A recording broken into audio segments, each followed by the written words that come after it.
काही दिवसांपूर्वी अभिनेत्री तितिक्षा तावडेने पोस्ट शेअर करत अभिनेता सिद्धार्थ बोडके हे दोघे एकमेकांना डेट करत होते असे सांगितले। तर आता तितिक्षा आणि सिद्धार्थची हळद संपन्न झाली। पाहूयात त्यांचे काही फोटोज।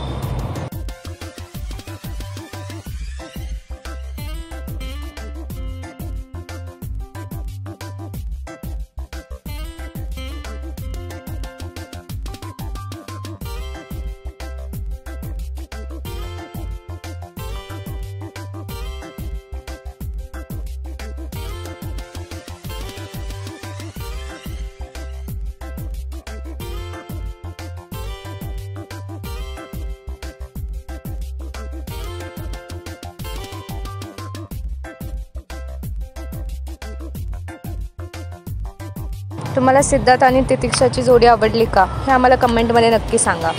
धन्यवाद।